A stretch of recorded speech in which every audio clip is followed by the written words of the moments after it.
бандит эмесе, бул ошо бандитти ойногон артист турбайбы деп.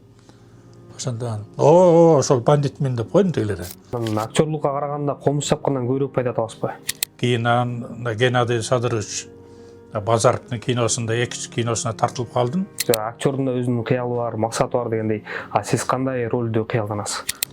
Жашай турган жерим жок, жумушка кечигип барсам сагыныч эч урушуп атканда кыргыз фильмде. Чокмарып кирип келген да.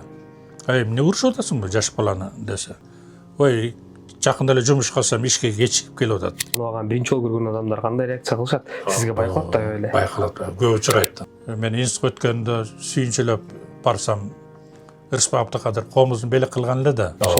Сүймөнкул Чокморовдун кандай сабак алдыңыз, кандай таасир алдыңыз өзүңүзгө? Жанында чогуу жүрүп. Малайзияга да бардым, дагы бир коммерческий кино менен бир Кытайдын бир чоң бизнесмен Чорныйдын ролун берген анда дагы. Мисалы үчүн бардык эле айрыкча аткай минералар маданияттан алыстап кетишет экен да негедирчи.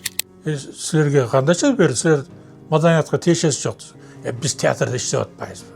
Мен эшиктин алдына шыпырып атпайбы деп тиги. Мен светти оңдоп атпайбы деп койду тигилер. Күлүп деп куттуктап койдум. Таң калгам.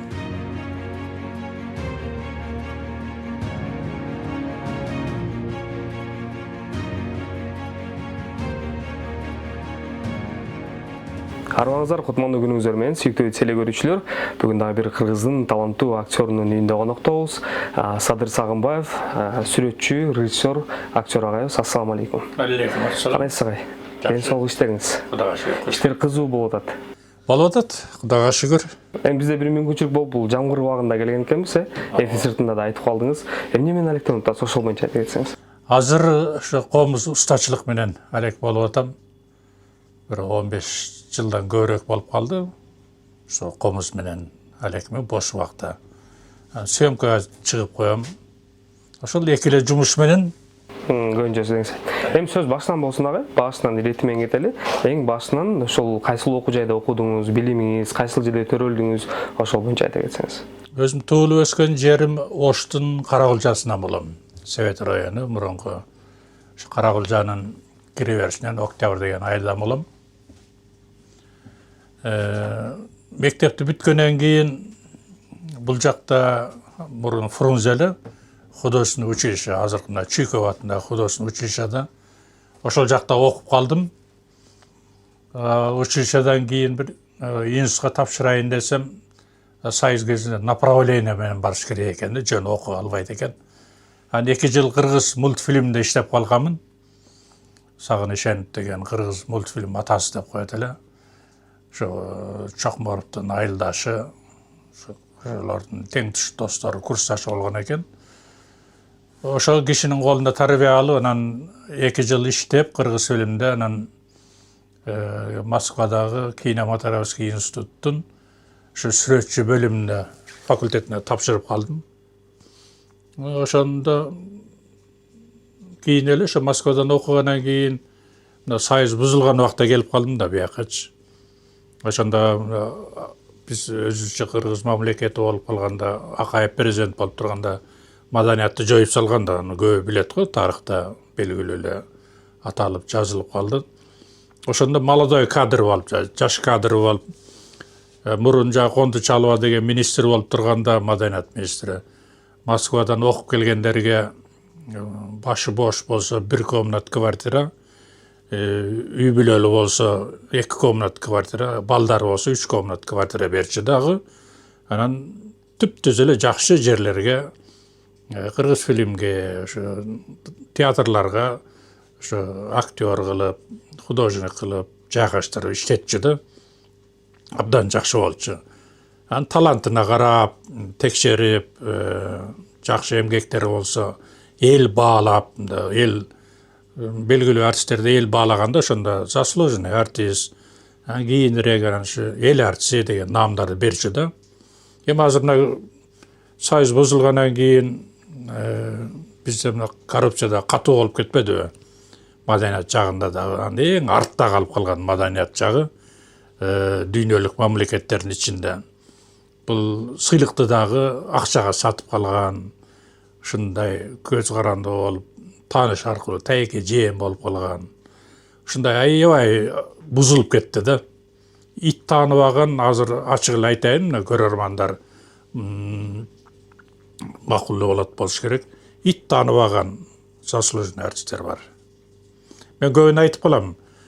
Менде сурап калат да, кинолорго тартылып атканымда бир жактарда ошо командировка Нарында же Көлдө же Ошбу Таласта съемкада жүрүп калганда, ой деп сөз берип калса эле айтып калышат. Ой, бизде белгилүү мына эл артисти деп. Менич айтам, ай, мен эл артисти эмес, менде эч кандай наам жок. Ушул күнгө чейин сыйлык наам жок. Жок. Менде наам жок. Өзүңүз үчүн, сиз үчүн сыйлыктын ушул наамын баасы канчалык? Мурун жакшы болчу, эл өзү баалап сыйлыктарды бердирчү да. Азыр болсо мындай тааныш аркылуу эле алып сыйлыкты сатып алышат акчагачы. Ошонун мындай эл деле тааныбайт. Аны мындай пайдасы деле жок болуп калды. Ал илгери ошо Союз кезинде Кыргызстанда ошо заслуженный артист болсоң 50% айлык кошулчу пенсияңа дагы. Эгер эл артисти болсоң 100% кошулчу да. Азыр андай нерсе жок да, алып таштаган да. Андай эч немеселер жок да. Бир тойго барып калсаң, ой, заслуженный артист экен мына ал. Эй, мындай жамбаш тартып койгулачы деп. Жо эл артисти болсо, ой, бир 100 грамм куюп койчу мынага деген эле бир ошол жагынан эле сыйлабаса, эч кандай бир немеси жок да. Пайдасы жок болуп калды. Кызыкпайм деле. Окуу жайды бүтүп келдиңиз, Союз ыдырган мезгилге туура келдиңиз. Анан ишиңиз кандай жүрдү? Театрдан баштадыңызбы? Эң алгачкы аткарган ролуңуз кайсыл болду эле? Мен ал Москвадан келгенден кийин бул жакта ошо жумуш жок болуп калганда, ар кандай жумуштар менен алек болуп калган. Эптеп жанагы көрө катын айы болуп, бизнеске айланып, анан өзүм сүрөтчү болгонуман ошо Европага, чет элге сүрөт тартканы чыгып кеткенмин да. Швецияда жүрүп калдым, Германияда жүрүп калдым, Европалардын 2 мамлекетинде. Москвада жүрүп калдым, Арбат көчөсүндө отуруп алып сүрөт тартып. Аны Кыргызстанга келгенде ЦУМдун жанында бизде Бишкекте подземка деп коет, жердин алдынан өткөн жол бар. Ошол жерде отуруп сүрөт тартып калчубуз, портрет тартып ар бир өткөндөрдүн. Бул жакта бааланбай калган сүрөтчүлөр азыркыга чейин эле бааланбайт. Тарткан сүрөтүң бул жакта бир тамак ашыңа да жетпейт да. Себеби бизде краска, холст, кисти деген чыкпайт да, жок да. Чет элден келет да, Россиядан, Кытайдан. Ошолор аябай кымбат. Мисалы тарткан сүрөтүңдү сатсаң, ошо актабайт да. Чыгымын жаппайт, Чыгымын жаппайт. Анан чет элде абдан жакшы бааланат да. Азыркы учурда делеби? Азыркы учурда деле. Эми мен мындай ойлойм да, азыркы учурда сүрөттү баалап аткан себеби интернет өнүгүп кетти да. Мурун билесиз да, бардыгы деген фотоаппаратты көтөрүп алып деле тартса, аны сатып алышчу. Аны мурун деген ошо портрет тартса аябай кызык болчу да. Азыр интернет өнүккөн үчүн балким ошого мындай сүрөт алып азайып кетти. Сүрөттүн баасы сиз арзандап кеткени же болбосо азыркы учурда бааланбай атканы эмнеден деп ойлойсуз? Ушул жакта Европада жакшы бааланат. Ооба, бизде эми ал жагында эле мындай жөнөкөй эле сөз менен айтканда маданият бир топ артта калып калган Кыргызстанда. Бизде мына атка минерлер ошо депутаттар баш болуп, биздин ошо маданият тармагын жакшы колдоп, жакшы көтөрсө, кинону жакшы колдогондой болду, кичине башталып келаткандай. Эми ал кинолордун көбү дагы биздин мына Кыргызстандын ичине эле керектүү кинолор тартылып атат да. Дүйнөлүк жана фестивалга ылайыктуу кинолор мындай алып келгенде жок эсе да. Бар бирин экин жагы режиссер жакшы балдар чыгып атат, таланттуу. Ошолордун кинолору жакшы, ошолорду дагы мына колдобойт биздечи. Бардыгы келип эле ошо акчага келип такалып калат кино тартайын десе. Мен деле мына кино тартайын деп аракет кылгам. 2 сценарийимди даярдап, ошо кыргыз фильмге барып тартайын деп неме кылсам, ошо сөз болуп, ой, бизде азыр неме боюнча очередь менен мындай кино тартканга биртке акча бар бөлүнүп калган, бюджетте акча жок деп, аны спонсорлоруң деле эптеп жана бир бизнеске неметип кеткен да, болбогон акча менен. Ага, эми сүрөтчүмүн деп атпайсызбы? Андан сырткары ошо киного тартылганда эң алгач кайсыл киного тартылдыңыз? Эң алгач кино мен ошол Союз бузулгандан кийин Бакыт Каракуловдун киносунда жа бетме-бетте художник постановщик жана кийим боюнча иштеп калгам да. Азим Төрөбеков деген художник постановщик эле, ал киши кийин кетип калып кинодон. Ошонун ордунда художник постановщик болуп иштеп калгандан ошо Исмайыл тууралуу жана Бетмет деген Исмайыл жана армиядан алып кетип атканда поезддан качып кетет да. Ошондо ошол вагондун эшигин ачып кичинекей бир эпизоддо бир офицердин ролун ойногом да. Биринчи ролум. Анан аябай жакшы, ой, сонун болду деп макташып, мен аябай уялып. Кийин анан Геннадий Садырович Базаровдун киносунда, экинчи киносуна тартылып калдым. Эпизод бир ролдорду, кичинекей ролдорду. Ошол киши да менин көзүмдү ачып койду да. Геннадий Базаров. Геннадий Базаров. Актер деген кандай болуш керек. Мен мурун ошо жаңы тартылып аткан ошо эсимде, Базаровдун бир киносунда площадь жакта, стадион жакта тартылып атканбыз. Тегеректе карап турган кишилердин баардыгы ой деп каткырып күлүп эле, бирдеме деп эле аябай уялып неметип атсам, ошону байкап турган экен да, мен тартынып уялып атканымды. Ошо Базаров мени съемка бүткөндөн обедтен кийин улантып тартабыз, мени чакырып калды. Анан атасынын аты Садыр болчу да, папаша деп койчу мен. Эй, папаша, пойдем со мной да. Алып кетти да бир четке, эч ким жок жерге алып барып. Сени мен бир немени байкап турдум, сен аябай сүрдөп атасың деди да. Мындай, эми түшүнөм деди, сен мындай белгилүү актер болбосоң, эми тартылып жүрөсүң. Сен мындай типаж, сен абдан жакшы актерлукка. Тегерегинде ошо күлүп аткан, сүйлөп аткандардын баардыгы сен кородогу итиңдей, кородогу уюң, кой, эчкидей эле көр. Алар сага эч ким эмес. Сен Садырсың. Сен ал экинчи жүзүң, сен экранда жана элге ишендирген бул ролуң, ал экинчи жүз.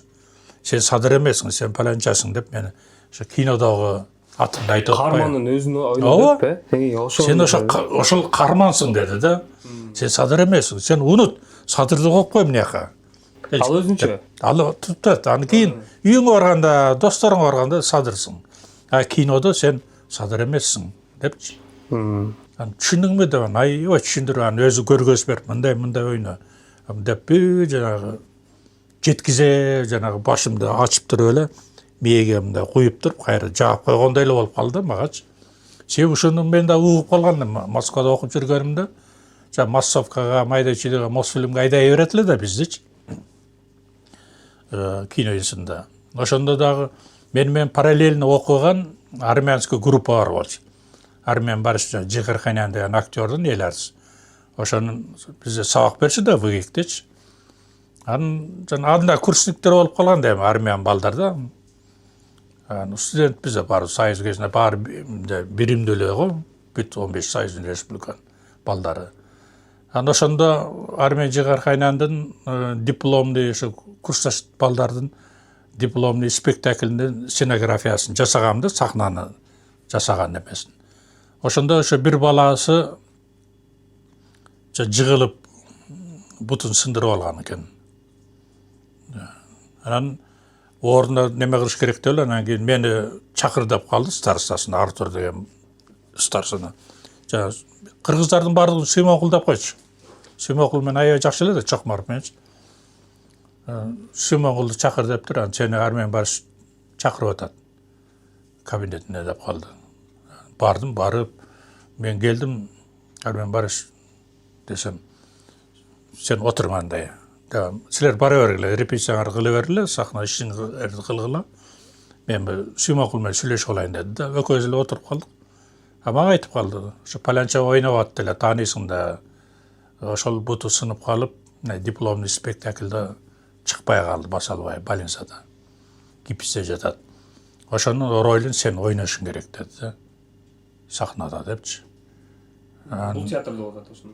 Вот, ошо Москвада институтта бала кезимдеги театрда спектакль ойнойсуң деп.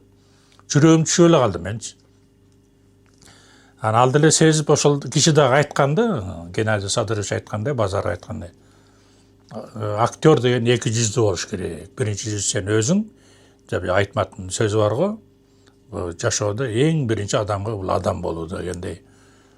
Сен өзүң жакшы адам болушуң керек, экинчиден экинчи жүздү жеткизип ойношуң керек, ишендиришиң керек деп. Голубойдун ролун ойносоң дагы сен жаныңда туғандарың ата енең жиркенсе сен значит ошоны жеткизип койгонуң деп айткан да. Аны ошондон мени аябай неме кылды. Жана неме деген Белое солнце в пустыне деген Муслимдин киносу бар. Көрсөңөр керек. Ошонун спектаклин койгон да. Ажа Саид дегендин ролун ошол мага неметип калды. Мен сахнага чыга кала 3 жолу чыгат экенмин. Что-то появился Саид дегенде стреляли деп коет экен. Болгон айткан сөзүм ошол экен. Бир эле сөз үчүн Бир эле сөз. талкууланып, Стреляли дегенде иди сюда дегенделер мен сахнадан чыгып кетем. 3 жолу чыгат экенмин да. Аны ошону да ойногондон аябай коркуп атам да. Анан ошо дипломный спектакль болуп калып, анан мен агайларым, эл сүрөтчүлөр, белгилүү актерлор бүт жана Тихонов, Бандарчук баары отурушат да көрүп кино неме спектакль. Сүрдөйсүң да өлүдө. Сахнада чыгып көрбөсөм, досторум бирин экин чакыргам, алар келген башка окуу жайдагы. Анан отурабыз бир убакта тарс дегенде эле мен чыга калышым керек да сахнага. Балдар бер жакта даярданып неме болуп турам, винтовканы мынтыкта асынып турам. Анан тарс дегенде давай, твой выход, выходи деп мени балдар чыгарып койду.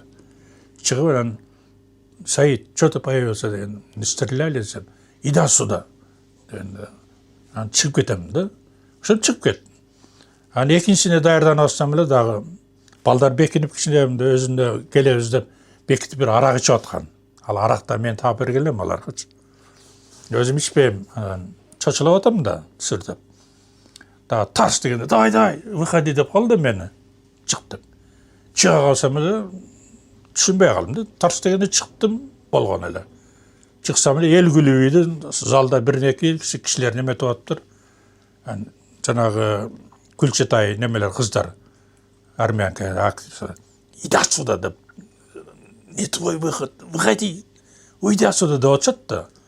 Тиякта ызычы болуп атканда. Стреляли деп койсом, эл күлүп ийген, анан чыгып кеткем.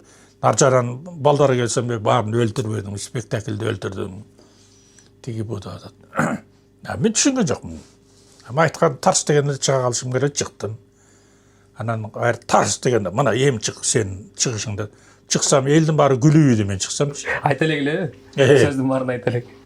Анан эл ызычы болуп кол чаап токтогондон кийин что-то появился Саид деген.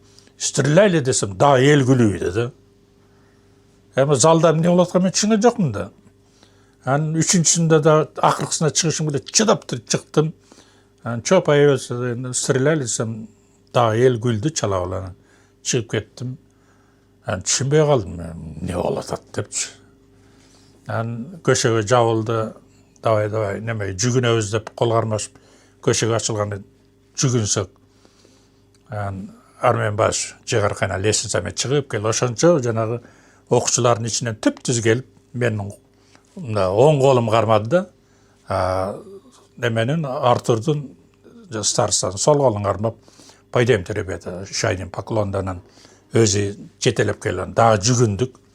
Кайра артка кеттик, анан көшөгө жабылды. Мени карап күлүп туруп, сөнбөй мынтип көргөзүп койду. Сүйлөгөн жок. Жылмайып мынтип койду дагы. Кийин чыгып кетип, мен жыйнаштырып атам, жанагы окаттарды жыйнаштырып, неме болуп атсам эле. Старца чыркап келди. Саш, сени Армен баш чакырып атат деп.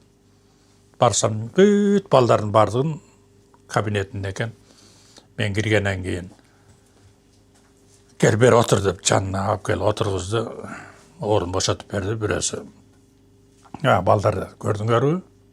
Актер деген мынандай болуш керек. Мына Симонкул кандай ойноп койду. Өзүн жоготпой ойноп койду. Немени сырбайт эткен жок спектакльде деди да. Бул жерде мунун эч күнөөсү жок. Жанагы жерде залда неме болуп калды, бир жаман кемчилик кетип калды деди. Көрсө, менин агайым бутун учкаштырам деп неметкен чоң семиз кишилер кресло сынып кетиптир да, сиденеч. Анан тарс деген. Тарс десе мен жүгүрүп чыга калыптырмын да, ошо күлүптүр да элчи.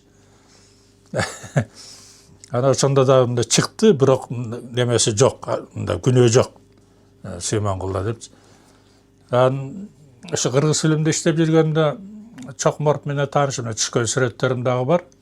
Бир иш чара болуп калганда бир эки жолу мени алып барган да. Биз училищада да мугалим болуп иштеп калдылар биринен кийин. Сагыныч Эвенч дагы тааныштырып, жашай турган жерим жок, жумушка кечигип барсам, Сагыныч Эвенч урушуп атканда кыргыз фильмде. Чокморт кирип келген да. Эмне урушуп атасың жаш баланы десе. Ой, жакында эле жумушка калсам ишке кечигип келип атат. Не кечиктин десем, жашай турган жер автовокзалда жатсам, милиция кармап кетип калды деп атат. Ошондой окуя болгон да. Жашай турган жерим жок, квартирага акча жок, кымбат деп. Ошондо Мастерскойуна алып кетип, мен ушу 3-4 ай Мастерскойуна жашап калганмын да. Ал кинолор кетип калчу да, кистелерин жууп, пол жууп, ушу кичине сүрөттөр тайрып, институтка даярданып. Ошо кишинин да көп немеси тийген. Эми залкарлар менен чогуу жүрүп калыпсыз да. Ошол Сүймөнкул Чокмортдон кандай сабак алдыңыз, кандай таасир алдыңыз өзүңүзгө жанында чогуу жүрүп? Чогуу жүргөнүмдө бир жолу мындай өзүнчө ошо Мастерскойдо отурганда мени карап турган, Садыр деп чакырган. Кел отур мындай, отурчу да, отуруп туруп. Сен деди, мындай типаж деди, актёрго аябай жакшы экен. Мен мындай сезип турам. Бирок киного тартылчу болсоң, мендей болуп баш отуң менен киного кирбей жүргүнүң. Деди, мен эмне деп атсам, жанагы трюктарды жасаганда коопсуздуу немелери бар да, съемкадачы. Аттан жыгыласың, же бир жерден кулайсың, же машинадан авария болосуң. Ошондой немелерди сен өзүң ойнобо. Сен ошону каскадерлер ойнош керек. Мен болсо өзүм ойнойм деп, ошо суудан неме болуп, сууда жата берип жайлоонун. Ошондо суук тийип, бөйрөгүмөн ажырап, оорукчан болуп калганмын деп айтканда, ошондо ооруп жүргөн болчу. Кийин жана мен Москвага өтүп институт окуп атканда угуп калдым, ошо Москвада больницага жатыптыр, операция болуптур дегендерден комузумду көтөрүп алып, баса ошо комузумдагы үйдө мен институт өткөндө сүйүнчүлөп барсам, Рыспак Абдыкадыр комузун белек кылган эле да. Жезем, эжемдер менен булар шерине болчу да. Булар ошо биздин үйдө именно немесин өткөзүп аткан экен, эжемчи шеринесин. Карагулжада. Ошондо кичине кызыгырган экен, жезем 25 жана рубль берип неметсе, менде акча жок эле, сага эмне кылсам? Комуз чертесиңби? Жезем айтып калды, гармошкада ойнойт. Комуз чертет деги бу десе, мен сага белек деп комузун мага берип койгон болчу. Кызым ошондон чертип үйрөнүп, сабак берип жүрдү. Ушу үйдө сактап жүрөм ошо эстелик. Ошо комузду алып алып больницага барганмын да. Калпак кийип алып, Москвадан больницага барып. Чокморов жатат больницада. Больницада классташы карап жаткан. Ошондо комуз чертип, Москвадагы студент балдарга жанагы Чокморовду айтып, сүйлөшүп, встречаларга алып барганмын да, Чокморовдучу. Мединституттун немелерине. Жанагы Чокморов тууралуу бир китеп чыгарган бир неме бар, ошол айтып калды. Чокморовдун китебин чыгарды, менде калбай калды, сага берет. Бирөөнү белек кылып койсом болот эле.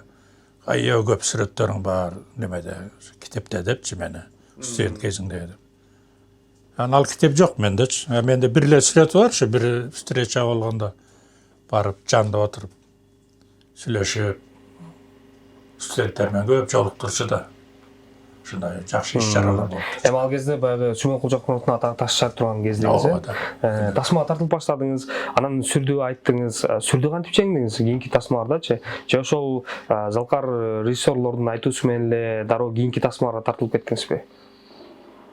Кинолорго тартылып калганымда мындай кичине жана неме алып калат экенсиң. Тажрыйба алып калат экенсиң. Аябай жанагы бир рольго ушундай тартыласың деп сценарийди бергенде сөзүн жаттап, режиссердон кайра сурап, кайра кандай роль, кандай кишинин ролу деп өзүм аябай изденчүмүн. Аракет кылып, ушу бир канча да болсо бир 10-15 кинолорго тартылып калгандан кийин, Аманат деген кинону тартып калганда да Дайырбеков. Ошол неметип калды. Сиз ушундай бир ролго тарткан атабыз. да чакырып кыргыз сөйлөмгө Айбек. Сценарийин берип анан өзү айтып калды. Сиз ушундай чорныйдын ролу мисалы үчүн мына Рысбек сыяктуу деп неметип айтты да. Анан сценарийди бергенде анан огороддарды берип басып окуп даярданам. Театрда иштейт элем да, жаштар театрында башкы сүрөтчү элем. Анан жана Жержинка көчөгө чыгып алып, стадионго барып алып, неме кылып, аны Айбек айтып калды, сиз эмне арыктап атасыз? Тескерисинче сиз семиришиңиз керек деп. Анан кийин кафеге алып барып, 5 бармак алып берип, андай семириңиз деп казыгарда чучук жеп, спорт менен машыкпай, аракет кылып жүрдүм да семиргенге. Ошондой кезде 106 килограммга чейин семириптермин ошо Аманатка. Аманат деген кинода. Аманатта. Адашпасам Балта деген персонаж болуш керек эле, Карман. Ошол Карманды аткаруу, ал Кармандын ошол жашоосуна кирүү канчалык оңой болду же кыйын болду сизге?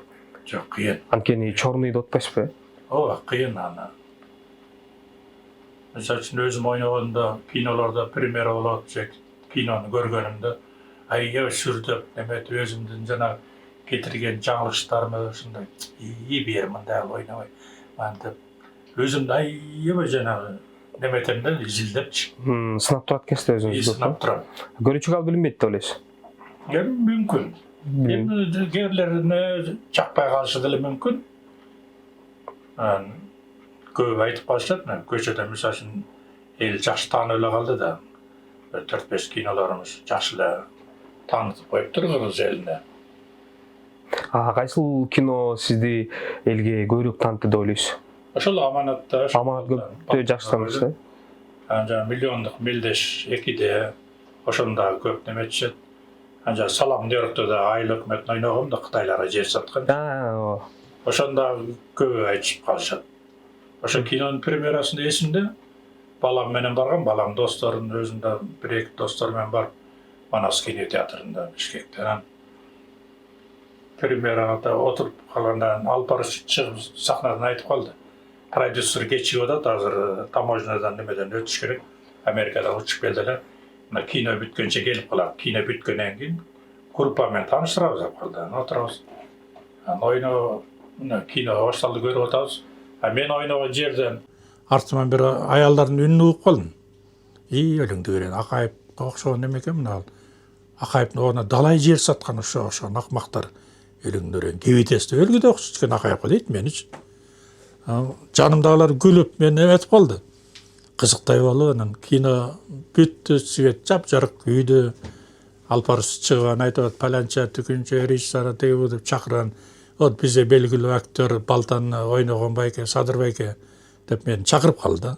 Ордума туруп артымда карасам, жана аялдар, шет отурдуң беле, кечирип койчу, айланып кетейин. Кафеге чакырып сыйлашып алар, кечирим сурап, жакшы адам турбайсызбы деш. Эми жакшы адам демекчи, сиз азыр терс кармандар көбүнчөсү ойнойсуз да. Анан сыртта жүргөндө, мисалы конокко барып калганда, таптакыр тааныбаган, биринчи жолу көргөн адамдар кандай реакция кылышат? Сизге байкалат да эле? Байкалат, көп учурайт андай. Чочуп кеткендер болгот. Бир жолу картошка алайын деп базардан турсам, тааныш бирөө бар болчу, көлдүк картошка саткан. Арзаныраак кылып берчү да. Алайын деп барсам, бир 2 аял ошо менен ажылдашып бирдемени сүйлөшүп туруптур. Эми тааныштар го менин. Албайсың тезирээк десем, мени карап чочуп кетти. Өлүңдү көрөйүн десе, экинчиси, эмне сөгүнүп атасың? Жана бандит го дейт. Эми угуп атам да. Бандит эмес, бул ошо бандитти ойногон артист турбайбы деп. Ошондон, ошол бандитмин деп койдум тегилерге. Кечирип койчу, айланып кетейин, жакшы адам окшойсуң деп. Жана театрда иштеп жүргөн кезимде дагы милицияда кармап кеткен да менчи. ЛТРге бир съемкага чакырып калган. Съемка бүтүп, түнкү 1:30-2 жакын бүттү дагы. Гонорарын берип, анан Садыр байке такси чакырып коелу дегенден, жок, мындай эле басып кетсем. Абайлаңыз, азыр карантин жүрүп атпайбы, түрмөдөн качкандар тууралуу жаман болуп атат. Мына 200 сом неме алсаң, такси кармап кетиңиз деп. Анан 200 сом да чоң акча да. қараңғы жолдармен де кесіп баратсам автоматтан 4 милиция шығып қалды, ППС деп қояды ғой. Мені қарап келатқанда эле мен аларды қарағанан мен салам айтып қойдым алар. Салам алейкумдер деп қойсам, унчықпай өтіп кеткен, кішкене өткен эле стоять деді да. Шақ бұрылып тұр. Мен мына элтерден съемкадан келатам десем эле, молчайт деп эле заматта қолым қайрат, басым алама тақап ылдыйчы. Жерге басып, тизелеп басып тұр эле. Қолым қайрып, наручник салды. Мені шақырып атат машинаны. Начальник чалды, ызычы болып кетті. Айттым, балдар, жақсы қарасаңар, мен съемкадан келатам. Молчайт азыр, атып таштайм жерден деп, автоматмен ұрды да құндақмен белгечі. Тарс дегенде жүрегім шөлі қалды. Тақырлы неметіп алды. Мен білемін, түрмеден бір 7-8 кіші бір қачып бір неме болған Бишкектечі. Мен дұрайын бұлар атып салы лекті, алпарсы тұтқан жерін алпарсыншы дедім. Машинаны чақырды, байқап атын, жарқ қызыл неме. Спец машинасы чақырды, машинаға салды, рациямен сөйлеші ар жаққа неметіп одат, әркімге доклад етіп одат. Артқы сиденьеге тығып тұрып, бұттарымен үстіме қойып отырып алышты. Артқы сиденьеге. Мені поликеге жатқызып қойды. Тек қарғанда роды, жап жарықта. Бөтше үйіне кеткен начальниктен бері келіп тұрды. Мен ошо біреуін қармадық депчі. Дуалға тақап қойды, неме қалып. Дежурный шығып келді. Мені қарап-қарап. Байке, кешіріп қойыңыз. Енең тұрайындар, кімді қармап келгенсіңдер деген түйілерді түшімей қалды. Аңғычылар дежурный телефонын шыңғырап қалып, чырқап кіріп келді. Жолдаш полковник, бұл жерде түсініксіз болып қалды. Мақұл. Ал емес екен, бұл башқа бір екен, белгілі өлі кіші екен бізде, деді да. Қармап келгендер сізді актер екеніңіз білішпейлі? Білішпейлі, рөлдоғдай елестетіп алып, сондай қызық болғанда, және түске кіргенде, түсіңе андай кірбесінен ең дұрайын. Анан ағай, тасмаға тартылып баштадыңыз, ел танып баштады. Андан кейін сізде мында қандай өзгөрүүлөр болды?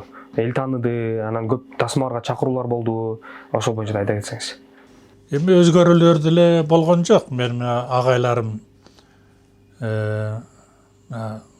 Мухаммед байке дагы раматтылык, Дүйшөн байке байды өтүп. Чоро байкеге да жолугуп турам. Чоро Добанай кой. Ошолор улуу кишилер ушулардан көп чай ичип отуруп калган күндөрүм болот. Ошолор көп сабак берип калган. Мухаммед Токтобаевди папаша деп койчумун. Баласындай эле мен жакшы 2 кинода ойноп калдым эле, жакшы тарбиялаганда. Чыңгызхан Акбулуду деп мана Мосфильм тартканда бияктанчы келип, Айтматтын чыгармасынан. Ошондо Чыңгызхандын генералын ойногом да, Хадан деген. Ошондо ошо киши дагы аябай мага чоң сабак бергенде көп айтчу. Мындай жана кээ артисттер бар, кинода түшүп калганда Герсеев жана Жылдыз Орус менен ооругандарды байкап калам да.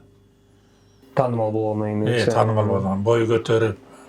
Ошондойдон Кудай сактасын деп мындай мүмкүн болушунча аябай жөнөкөй болгонго аракет кылам да. Автобус, телевизордун ичинде деле, көчөдө көп эле жолугат, бирок мындай неме кылбайм. Сүрөткө түшүп алалы дейт, түшкүлө дейм, тамашалап коем. 250 сомдон эле деп. Акчаларын сунуштап, чыркап, акча чогултуп бергендер болуп калат. Ой, тамаша деп неме кылбайм, албайм. Эми агай, терс кармандарды көп аткарып жүрөсүз, балким көрүүчүлөрдө деле болушу мүмкүн. Мындай чорныйлар менен аралашып көргөн учур болду эле? Жок, андай немем жок. Ролго кириш үчүнчү?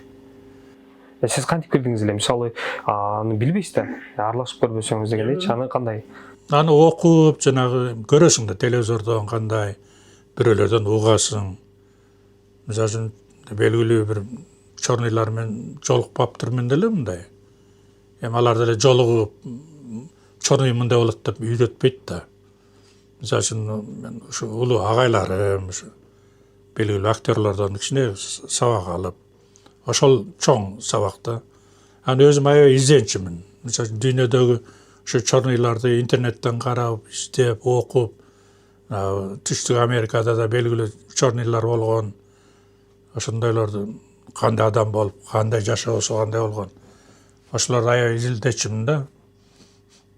Анан жанагы ролдордон ушул терс карман өзү бир оор роль болот да. Анан кээ бирлери айтып калат го, мен алкаштын ролун өлтүрүп ойнойм, эгер киного түшсөм, киного мен алып барчы деп. Ал жөн эле сөз. Мисалы эң оор ролдордун бири да. Терс карман аткарыш. Терс карманды ойнош, алкаштын ролун ойнош деле, ана алкаштын ролун ойнойт десе эле калжаңдап басып, сөгүнүп сагынган андай болбойт алкаш. Алкаш деген мисалы үчүн өзүн мен алкашмын дебейт, ички дүйнөсүндөчү. Ал өзүн белгилүү адамдай элестетип ичип алганда, өзүн мындай президенттей сезет да, мисалы үчүнчү. Акылдуу. Бар колунан келчүдөй. Ошондой өзүнүн күч кубат бергендей. Тасмада терс кармандарды көп аткарасыз, анан негизи эле терс кармандардын көрүүчүгө берейин деген ою эмне, аларды эмне үчүн кошушат, ошол боюнча да кенен токтолуп айтып кетсеңиз. Аны ал режиссердун өзүнүн немеси го дейм, изденим. Аны ролду мындай жеткизип ойногонго эле аракет кылам. Режиссердун немесине эле көп жумушуна кийлишпейм да. Мисалы үчүн эмнени айтайын деген болсо, режиссер ролду, черныйдын ролун берип, ошону жеткизип бергенге мен аракет эле кылам. Анан ошо эл баалайт да. Чет өлкөдө чакыруулар болобу? Мисалы казактардын киносу, өзбектердин киносу деген сыяктуу. Болот. Казактардын бир коммерческий киносуна да тартылганмын. Анан бир коммерческий да кино боюнча барганмын. Анан Малайзияга да бардым, дагы бир коммерческий кино менен бир Кытайдын бир чоң бизнесмен Чорныйдын ролун берген анда дагы. Анан Мосфильмде дагы 5-6 киного тартылып калдым. Сериалдарында законный полицейский не деген идентификация деген ушундай деген кинолоруна тартылып калдым ал жактанчы. Эми тасмада роль берүү бул режиссерлордун иши да. Сиздин персонажды карап, келбетиңизди карап беришет. Бирок актердун да өзүнүн кыялы бар, максаты бар дегендей. Сиз кандай ролду кыялданасыз? Мен ушул оң каарманды бир аябай күтөм деп үмүттөнүп. Режиссерлор берсе деп. Берсе ушул бир жакшы бир оң каарман болсо, элди ушундай ишендирип, ушу залда көрүп атканда театрда, кинотеатрда көзүнөн жаш чыгарганга аракет кылгым келет да. Сиз ушунча терс карманды аткарып келип туруп, оң карманды ойносоңуз эл ишенет деп ойлойсузбу? Ишенет. Ал эми экинчи жүздө мен терс карманды ойноп эле терс карман деп болуп неметким келбейт. Мен тескерисинче ошону оң карманды ойносом жеткизгенге аракет кылам да. Көрсө бул Чорный эмес турбайбы, бул тигин экен дегендей ишендиришим керек да. Тасма тартуу боюнча кыялым деп, максаттарым деп айтып койбодуңузбу? 1-2 сценарий алып бардым депчи. Эмне жөнүндө тасма эле эми сыр болбосо? Эми сыр болбосо, эми жана ачык деле жарыялаганда болбойт экен. Мен ошо высший курста бир сценариymди ошо университетке өткөзгөнмүн. Ошо ВГИКтин тарыхы боюнча да. Мен ошо студент кезимде ошо жана союз бузулган убакта бүтүп калдык да. Ошондо аябай переворот болуп, тополоң болуп, Москвада эл көтөрүлүп, ак үйдү танкалар менен атып тополоң болгон да. Ошол убакта ошол жакта болуп калган элем да. Ошондо студенттердин жашоосунда биз стипендия менен жашайт элек да. Стипендиябыз тийбей калып, убактылуу окуу токтоп калып, курсташтарым баардыгы ачка калып, анан өзүм тубаса мергенчимин да. Охота союзда чилемин да. Анан ошондо да жөн жүрбөй Москвада жанагы көгүчкө менен өрдөккө охотага чыга калып милицияга түшкөн элем да. Ошол тууралуу сценарий жазганмын. Ошондо милицияга түшкөнүмө проректорго чейин жетип, деканга чейин. Ал жерден окуудан айдабай жазган меничи. Ошондо декан аябай жакшы колдоп, Ровдага чейин барып, мени сактап калып, анан проректорго чейин жетип, проректор жанагы КПССке кандидат беле да, мен да кандидат болуп, мен художественный факультеттин устуз советинин председатели болчумун. Анан ошонун жана проректор менен жакшы элем да, декандар менен. Анан ошол сценарийимди алар бүт окуп чыгышат да. Аны оқып шығып, мені шақырып атпайбы. Шақырыптыр да. Ошо высший курстун директору мени алып барып калып чакырып атат директору. Аны проректор мурунку ошол азыр ректор экен да. Азыр деле ректор ошол университет болуп калган. Ан кирсем, о, да, Захайди, сен Паланчаевич. Эсиңдеби, мен дагы экөөбүз жана КПССке неме болгон собрание чогуу болчу элек кой деп калды. Ана, да, эстедим деп неме кылсам, сценарийин окуп чыктым, аябай сонун экен. Ошо кино институтунун тарыхы боюнча бир да кино тартылып көрүлгөн эмес экен да. Сен немең аябай сонун экен, муну тартышың керек депчи. Тартылды? Тартылган жок. Пандемия болуп, неме жабылып токтоп калып, мен бияка баса берип барбай калбадым, депорт болуп калдым да жактанчы. Аны илгерки союз кезинде Москва жок. Азыр Чорныйда эле кара торлордун баарын кармап эле. Ал жакта да жөн жүрбөй эме эмигранттар көп экен. Театр ачкам да Москваданчы. Кыргыздын улуттук жаштар театрын ачкам, Аян деген. Бул кайсы жылдар болуп калды ошондо? 18-19 жылдарда. Ошол жактан ачып, анда көп кыргыздар жакшы колдобой, бирок аракет кылып жүрүп, Айнаш Козбаева деген кара сулук бир акын аял неметеле деп ошо көп диаспора посольство жакшы эле жардам берди да. Премьера кылдык. Ошол убакта мына кыргыздар менен Тажикстандын кичине мына чокушкан убактары болуп аткан да. Жума Кудус деген тажиктин белгилүү драматургунун Хан ойну деген пьесасын койгом. Кыргыз балдарга ойнотуп, музыкасына болсо жакшы музыкалардан коюп, мурун бизде жаштар театрын иштеп атканда койгон элек да спектакльдечи. Баламдын аранжировщик да баламчы, музыка жазчы. Балам музыкаларынан коюунан кошуп, татарлардын жанагы дом культурасына койгом да, бир күнгө ошолор бекер эметип берген. Ошондо аншлаг болуп немеге эл батпай калган. Көбүнчө ошо тажиктерден да посолу консул баш болуп келип, бир себет гүл көтөрүп, тамак ашынан бери уюштуруп, аябай жакшы колдогон да. Эми жеке жашооңуз боюнча да бир аз сүйлөшөлү агай. Жеке жашоодо канча уул, канча кызды тарбияладыңыз? Ошол боюнча да айта кетсеңиз. 2 уул, 1 кызым бар. Улуу балам Жалал Абадта иштейт. Мебельный цехи бар, художник. Ал балам да академияны бүткөн бияктан. Чуйковто окуган, ал балам да художник. Автошколада да мугалим, сүрөт жана мектепте сүрөтчүлөрдүн мектебинде да мугалим болуп иштеп. Анан кийинки балам ушу музыкант болуп Бешеналиеваны окубай чыгып кеткен жана звукорежиссерлукту, операторлукту 2 жылдан окубай койду. Кызым Манас Түрктү художник факультетин бүткөн былтыры. Грин карта утуп алып Америкага кеткен. Мен комуз чаап баштагандан баштап комузга да кызыгып, номер 5 музыкальныйда бүткөн да комуздучу. Комуздан сабак берип жүрчү. Ошол жакта азыр кыргыздарды кыргыз тилинен балдарынан комуздан сабак берип, ошо Америкада кызым. Азыр комуз чаап атпайсызбы? Көп жылдардан бери эле комуз чабасыз да. Ооба. Анын актерлукка караганда комуз чапкандан көбүрөөк пайда табасызбы? Бирдей эле өкөч. Бирок экөөнү тең чогуу алып жүрөм да.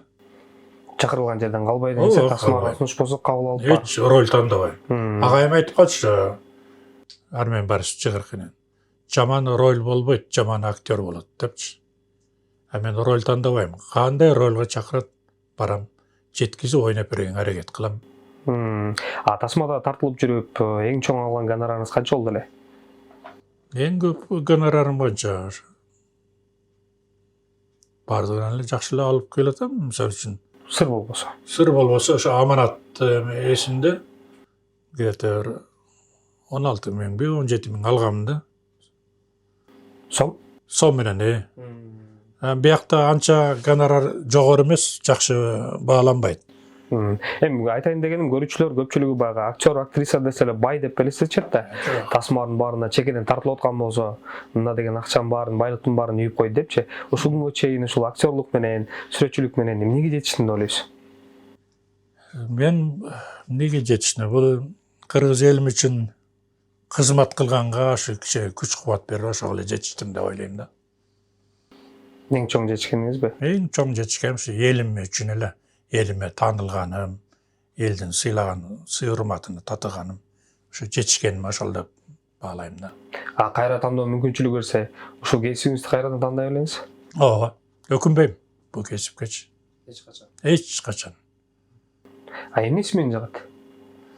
Билбейм, мисалы үчүн комуз чабып атканымда отурсам, кээде свет күйгүзүп алып караң кирип барат. Свет күйгүзүп коем да, жакшы жана неме коюп алгам да свет. Кээде таң атып калат, кээде. Кээде туалетке барганда унутасың, баргың келбей берилип кызыкканда. Өзүңүн жумушуңа өзүң жагат деңсе? Кинону болсо кино деп коебуз. Ит азап да киного тартылыштагычы. Ач каласың, ток каласың, үшүп тоңуп, саратанда чилдени ойнойсуң, чилде убакта саратанды ойнойсуң. Плавкачан болуп алып. Баштан өткөн анын баарычы. Анан ошо неме кылбайм да. Чөккүм келбейт ал жагынанчы. Балдарыңыз сиздин кесибиңизде эле ушу чармачылыкты көбү тандап кетиштиби? Ооба, үчөө тең эле ошондой жакшы. Тарыхый тасмаларда роль жаратайын деген ой барбы? Бар. Мына Курманжандаткада да кичине бир эпизодто ойногом, Кудайберди бийди. Ошо орустардын Мосфильмде Ермакта ойногомун. Бекболот деген чукчалардын князын. Тарых кинолорунда. Чыңгызхан Акбулуту. Ошол кинолор анан кыргыз сериалда да барым бир жомокто. Кара дөө же Мастан кемпир тууралуу сериал тарткан. 10 серия, 12 серия ошон. Ошондо да ханды ойногом, геройдун атасын. Өзүм көрө элекмин ал сериалды. Агайым, азыр сиздин байкооңуз айтып атпайсызбы? Баягы маданият тармагынын колдоо бир аз солгундап кетти, жакшы эле башталып бирок солгундап атат депчи. Маданияттуу колдоо, ушул маданият тармагын колдоо канчалык маанилүү? Ал жагы мисалы үчүн бардык эле айрыкча атка минерелер маданияттан алыстап кетишет экен да, негедирчи. Маданият тармагындагылардан депутат болгондор да болгон бар, мисалы үчүн. Депутат болгондо же министр болуп калса, маданият тармагына көңүл урбай коюшат экен да. Ал жагын байкап эле жүрөм. Жана ошол депутат, ошол министрлер мен интервьюмду угуп көрүп калса дагы кичине ойлонгондой болсун деп ойлойм да. Ошо кичине бизнеси оңолуп, неме болуп калса эле маданиятты ошо унутуп калат экен да, четтетип элечи. Мисалы үчүн башка элди мындай душман басып алыш үчүн эң биринчи эмне кылат? Маданиятын жок кылат да. Мисалы үчүн, индейцтерди Америкада эмне деген сон дүйнөнү дүңүрөткөн элдер болгон. Алардын маданияты жок. Англисче сүйлөйт, аттары англисче. Мисалы чукчалар, буряттар. Алардын баардыгын орусча сүйлөйт, атын бар орусча. Тили дагы, маданияттары жок болгон. Саны боюнча көп. Бирок эл жоголуп кетет да ушу маданиятынан. Биринчи маданиятты алсыратат дегенсиз? Маданият жана жок кылып коет. Тарбия жагы кандай болот? Мисалы, кинонун таасиринен, театрдын таасиринен, спектаклдин таасири жөнүндө да айтып берсеңиз. Бул спектакль кинонун бул чоң эле тарбия жагы аябай чоң да. Мисалы үчүн мен эсимде ошо атамдан айтып калат эле, кыргыздын үйүндө комуз, бычак, камчы, илим туруш керек депчи. Азырда мен көп айтам ошол сөздөрдүчү. Комузчулар оңдоткону, же комуз алганы келгендергечи. Биз салт, үрп адатты жогорку деңгээлде колдошубуз керек да. Ошондон биз кыргыз эли дүйнөгө каты чыгат деп ойлойм. Мисалы үчүн бизде Манас эпосун манасчылар айтып атканы, Саякбайдын Манас айтканын укканда денем дүркүрөп, кадимкидей сезилем да магачы. Бир сөз менен айта албайсың. Шундай неме болом да, толкунданып. Шундай жагымдуу болот. Анан маданият каналын көбүнчө көп көрөм. Жанагы комузду черткен комузчуларды, мисалы Төкмө акындардын айтыштарды, ушулар мени ушунчалык эс алдырат да. Аз эми сыйлык наамдар боюнча да айтып калдыңыз, жок депчи, ага нааразы деле болбойсузбу? Жок, наразы болбойм. Эми Мухаммед байке бир жолу айтты эле. Жакшы эстетип калдым. Бир немеде ресторанда кайсы бирөөнүн бир режиссер каза болуп, Ала Тоо ресторанына барып, жакта кара ашын берип калды да, топурак салып келгенден кийин. Анан барасак Мухаммед байке раматлык тирүү кезинде Дүйшөн байкелер көп жыл болуп калды. Анан мен өзүм достор менен кирип келатсак, кафеге кирип местага отура алды болсак, ошо аксакалдар отуруптур, эл артисттер бар чогуу. Аны учурашып кел да бар. Салам алейкум деп баары менен учурашып эметип атсак, Мухаммед байке мени карап, Садыр, отур мына жерде бош орун турат деди. Байке мен достор менен тияк отурайын, сиз өзүңүздөр отуруңуздар деп уялып атам да. Десем, бизге чай куйганга киши керек, отур мындай деп койду. Мен да апенди болуп, чай деп чай куят экенмин, отуруп алыппын, ресторанда чай куйбайт экенсиң да, чай куйбайсың да. Анан отурсам, көрсөм мен сынап ошо айткан экен да. Анан отурсам да официант балдар, кыздар анан акырын келип, байке автограф берип коесузбу деп. Кагаз, блокноттарын көтөрүп келип атат. Анан уялып, неметип, атын да сурай албайм да, шак кол коюп, бактылуу бол деп жазып эле кол коюп берип коюп атам да. Мухаммед байке баарын байкап туруптур, аксакалдар, эл артисттер. Сүрөткө да түштү, экөөчө келип. Селфи кылып да тартты, чай куюп атып. Кел мен эле куям чай десем болбойт. Жок, коюңузчу. Сиз куйганга болбойт деп. Күлүп койгон Мухаммед байкечи. Анан ошо неметкенден кийин кетерге жакынан, Садыр, мен баарын байкап турам деди да. Мына ал жерде бүт эл артисттер отурабыз. Сенде болсо наам жок. Ушу канча эл, мына жерде балдар сенден автограф алып, сени менен сүрөткө чыгып атат. Бирибиз менен да сүрөткө чыгып, бирибизден автограф алган жок. Көрдүңбү, балам, деди. Ошондо анан жетип атат да. Анан ооба, байке десем. Көрдүңбү? Эч убакта наам сатып албагының. Кызыкпа. Сага эл берсин, сен элдин баласысың. Эшигин такылдатып келгенде, эшикти ачсаң, мына жерге кол коюп, мына эл артистин алып коюңуз дегенде, ошондо рахматын айтып, үйүңө чакырып, чай берип, ошону сыйлап кой, бата берип кой. Ошентип алгының, чуркабагының артынан деген да. Ошондо болгон. Бир жолу жанагы театрда иштеп атканда министрге чакырып атат. Биздин театрдан үчөөнү. Сиз барасыз, анан электрик барат, анан дворник үчөөңөр чакырып атат деди да. Анан бардым. Министерствого, маданият министри. Мен башка сүрөтчүмүн театрда. Барсам анан Кыргызбай Осмонов деген филармониянын директору болуп жүрбөйбү? Ошол замминистр болчу. Ошонун кабинетине неметип калды, бияка. Анан келе сыйлыгыңар кут болсун, маданияттын мыкты кызматкери үчөөбүзгө берип атпайбы? Мен ойлонуп калдым. Маданияттын мыкты кызматкери электрикке кандай тиешеси бар? Же дворникке кандай тиешеси бар деп. Аны жылмай алдым да болуптур. Сыйлыгыңар кут болсун деди, анан макулдап чыгып кеттик. Чыгып келип, анан тигилерге айттым. Силерге кандайча берди? Силер маданиятка тиешеси жок. Биз театрда иштеп атпайбызбы? Мен эшиктин алдын шыпырып атпайбы деп тиги. Мен светти оңдоп атпайбы деп койду тигилер. Күлүп деп куттуктап койдум. Таң калгам ошондой кылганыначы. Мисалы үчүн заслуженный артисттер бар, ит тааныбаган. Сатып алып атат $4000 угуп жүрөм андагычы. Бар жанагы комиссияны 100% жоюш керек да. Сыйлыкка көргөзгөн немелердичи. Ушу министрди баш кылып, буларды жоопко тартыш керек мындайлардычы. Сыйлык олуттуу каралып берилиш керек дейсиз да, ошондой. Ооба да. Жөн эле нерсе эмес да. Жөн эле нерсе эмес. Мисалы Таласта бир жолу съемкада болуп калып, бирөө неметип калды. Тиги сиз эл артистсиз деп калды. Жок, сыйлык жок десем. Коюңузчу, маданият мыкты кызматкери барбы сизде? Жок деген. Бар, берген бир жолу, жүрөт бир жер жатат го десем. Мен да маданияттын мыкты кызматкеримин дегенде, кандайча? Сен каякта театрда иштейсиңби Таластын десем. Жоқ, түшүнүгүмдө жок, театр деген билбейм деді. Же киноға тартылдың беле десем. Жоқ, бір жолы келген бирөөңөр дейт, бір кишиңер дейт.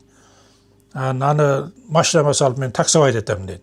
Машинама салып алып ары бері эс алдырып таксовать еткен. Анан бір чайпай алып беріп қойған элем бирөө дейт. Сен атың ким, фамилияң ким? Сен азамат, сен жакшы, мени ыраазы кылдың. Келе, паспортуң барбы деп. Праваң бар, сен праваң берсе.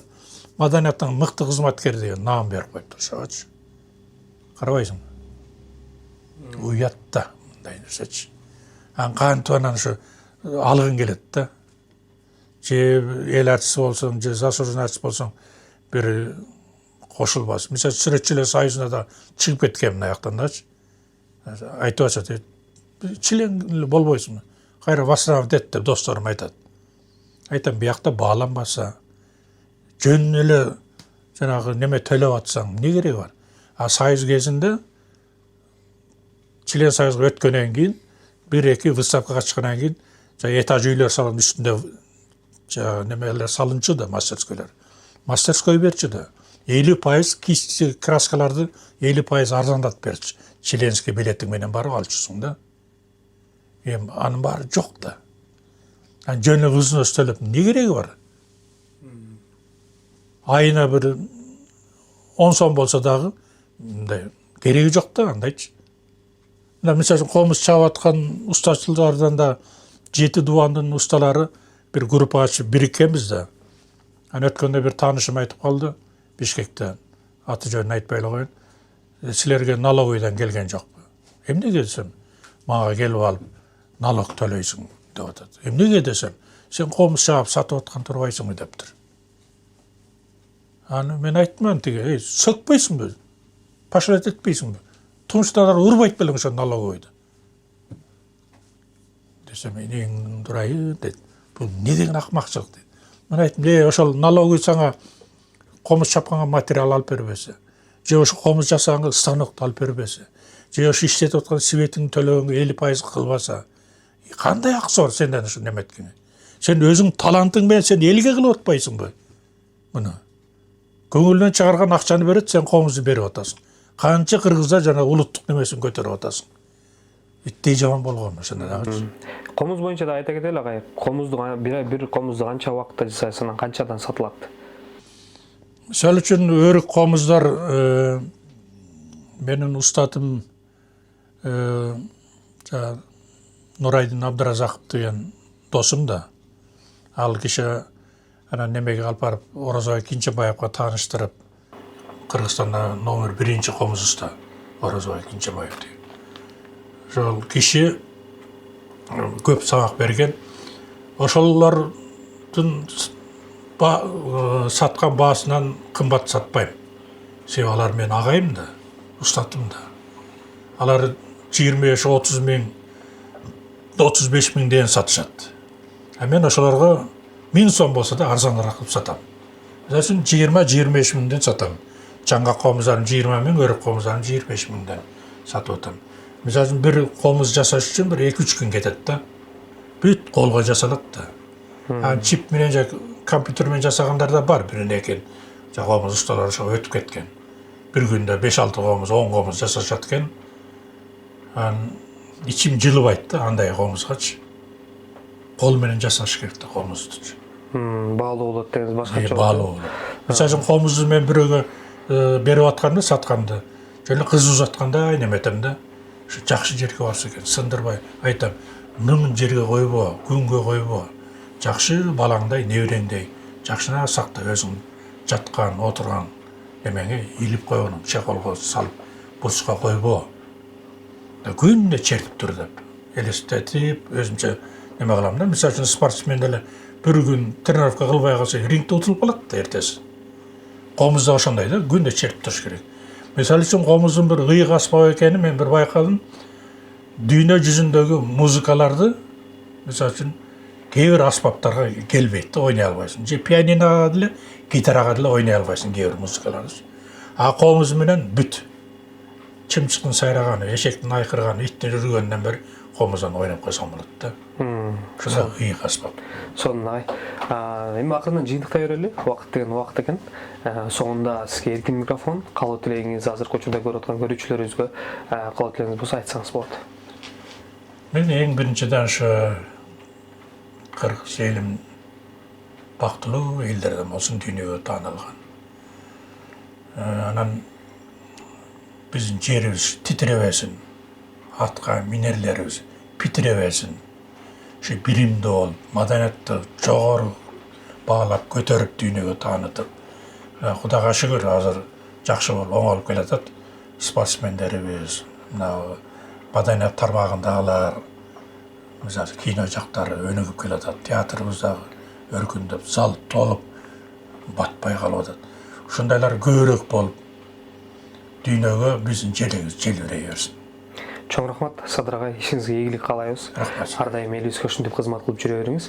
Анан эми чынында элди дүйнө жүзүнө ушул кыргыз элин биринчиден спорт тармагы, анан бир четин ушул маданият тармагы таанытат деп мен ишенем.